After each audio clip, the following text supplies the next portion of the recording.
Bonjour à tous, je suis Gilles Mancion, je venais vous saluer aujourd'hui, j'espère que vous passez une bonne journée. Je voulais juste venir faire ce message parce que c'est important de comprendre que l'heure du réveil est maintenant.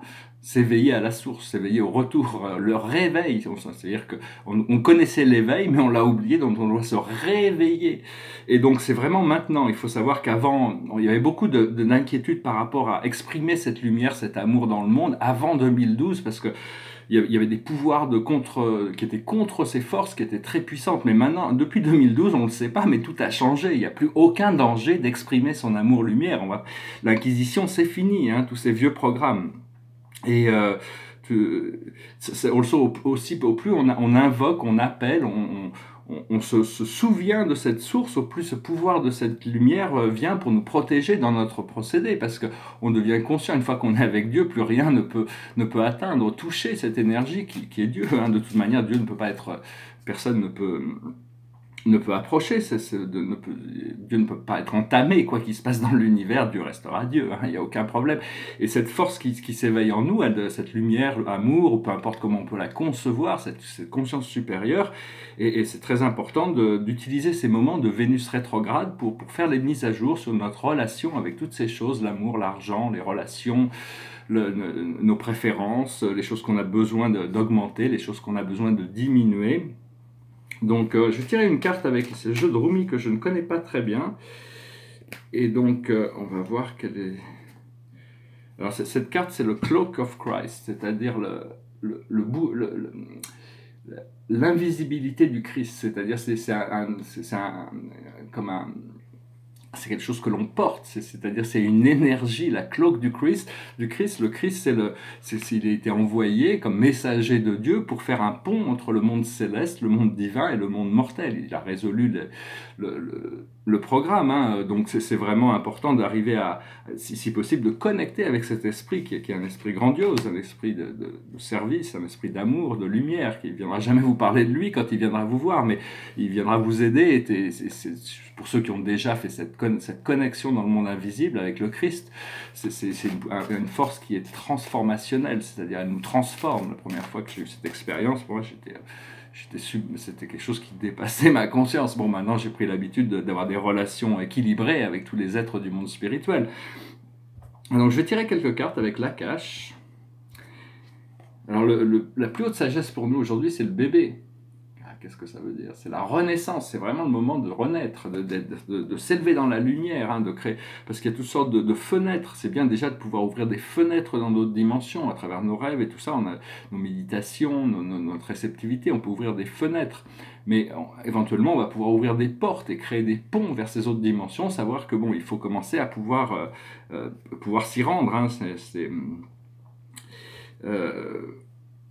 voilà, donc qu'est-ce que l'on doit comprendre? C'est les Amérindiens, c'est l'harmonie avec la nature, c'est l'harmonie, parce que une fois que les voiles seront tombés, que les galactiques seront là, que les archanges seront présents, que Dieu aura fait le ménage un peu, qu'il aura éliminé un peu toute cette corruption pour permettre à tout ça, toutes ces choses d'arriver, on va s'apercevoir que tout ce qu'on a toujours cherché a toujours été là. Dans la nature, toutes ces forces divines ont toujours été là, présentes, prêtes à nous assister, à nous élever, dans la symbiosis avec la source qui est connectée à tout le monde naturel. Et donc on va s'apercevoir que toutes ces choses que l'on cherchait étaient déjà à l'intérieur de nous et autour de nous. C'est juste que, comme le grand maître Lao Tzu disait dans le Tao Te Ching, l'homme a des yeux, mais il est aveugle, il a des oreilles, mais il n'entend pas. Hein. Donc, faut commencer à être bien à l'écoute et se libérer. Ce que l'on doit faire, c'est se libérer de la persécution et de l'inquisition. Toutes ces choses pendant le passé, c'était horrible. C'est cette tyrannie, hein, toutes sortes de tyrannies qui ont été effectuées.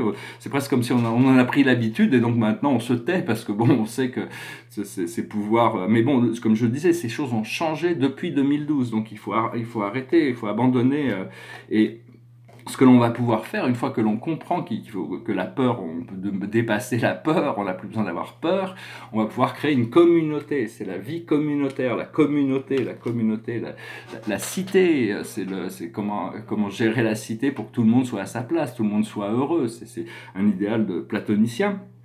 Et je voulais aussi parler par rapport à ça, par rapport aux sociétés galactiques qui ont évolué dans la lumière. On va devoir s'adapter à ça, ce qui veut dire qu'une fois que le monde sera unifié, on pourra avoir des différents conseils, des conseils de lumière, mais aussi des conseils qui gèrent les activités du monde terrestre. Et généralement, il y a deux conseils.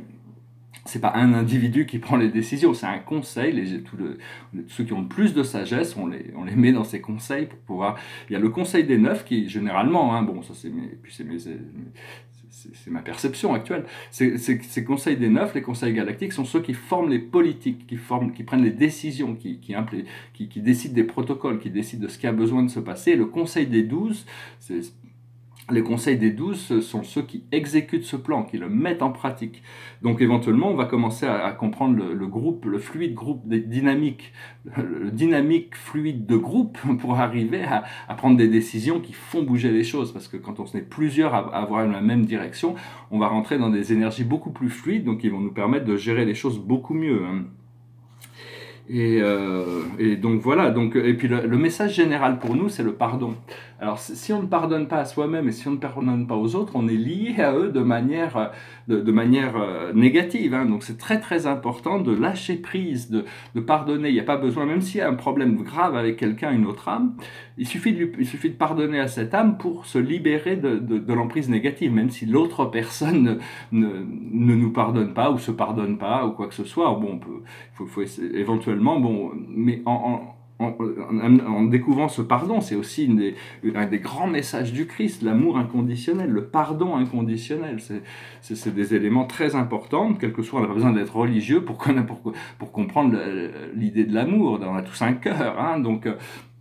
Et puis toutes les religions ont été données à l'homme pour s'éveiller à la conscience de sa divinité. Mais bon, on est passé par un âge sombre, donc c'est la période de la décadence de la loi, le Kali Yuga. Maintenant, on est en train d'en ressortir, on se prépare pour un âge de lumière. Donc, soyez prêts, on a besoin de toutes les consciences, en pleine conscience, en plein pouvoir. On a besoin de se réveiller en tant que constituant, en tant que citoyen planétaire, citoyen cosmique, citoyen universel.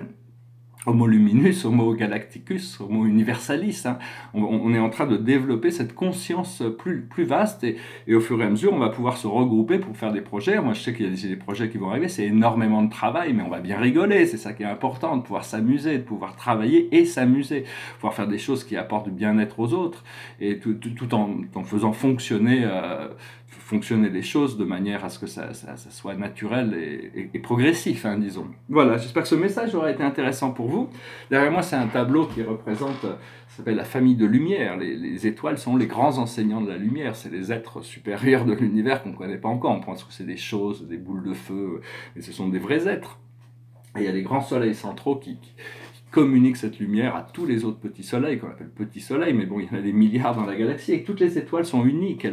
Bon, il y en a certaines qui peuvent se ressembler, mais elles ont des caractères et des personnalités, des histoires et des destinées qui sont différentes. Et au plus il y a d'étoiles qui sont regroupées ensemble, au plus il y a de vie matérielle. Nous, il n'y a qu'une seule étoile, donc la vie matérielle est difficile pour se développer, mais quand on va sur Sirius ou Alpha du Centaure, qui sont des systèmes de plusieurs étoiles, il y a beaucoup de la vie grouille un peu partout, hein. On va s'apercevoir de ça, que la vie grouille dans tout l'univers, et donc il y a toutes sortes de merveilles qui vont se révéler progressivement, hein, au fur et à mesure que l'on accepte la possibilité de ces choses.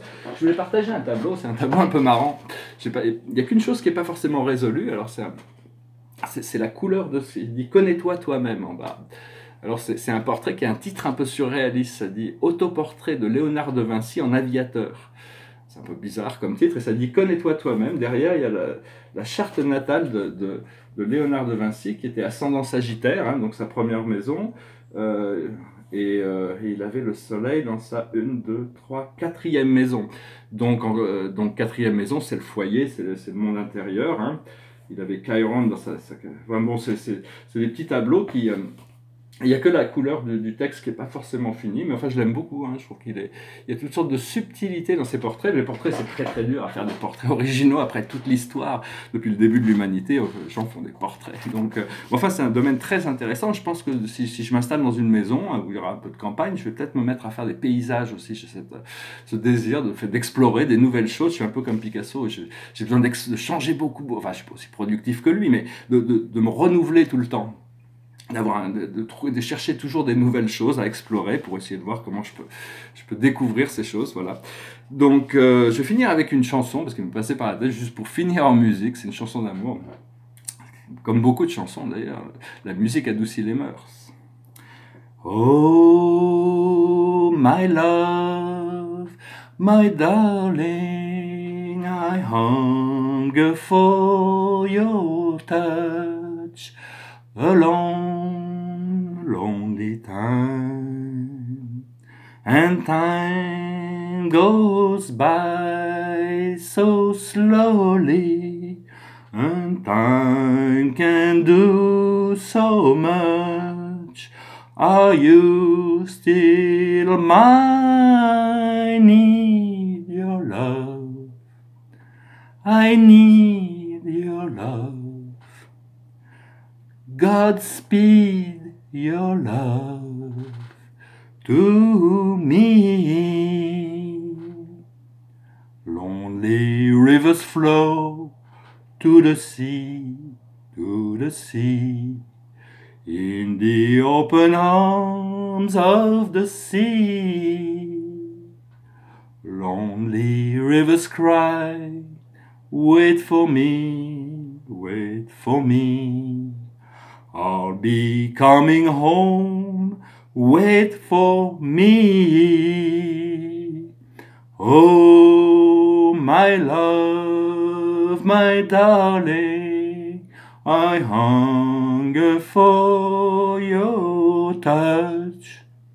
A long, lonely time, and time goes by so slowly, and time can do so much. Are you still mine? Need your love, I need your love. Godspeed your love to me. Voilà, un petit moment de musique à la fin de cette vidéo. J'espère que cette vidéo vous a plu. Je vous remercie. Je vous remercie pour tous vos commentaires, vos likes, vos partages. C'est toujours agréable de les recevoir. Et puis, je vous dis à très bientôt. Namasté.